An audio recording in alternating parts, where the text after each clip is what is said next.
మంగళగిరి నియోజకవర్గ ప్రజల సమస్యల పరిష్కారం కోసం ప్రజా దర్బార్ నిర్వహించారు మంత్రి నారా లోకేష్. ఉండవల్లి నివాసంలో ప్రజల నుంచి వినతులను స్వీకరించారు.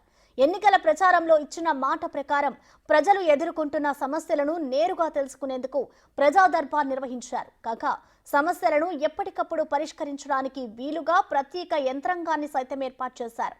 ప్రజలకు మరింత చేరువగా వెళ్లేందుకు ప్రజా దర్బార్ నిర్వహించాలని లోకేష్ నిర్ణయించారు.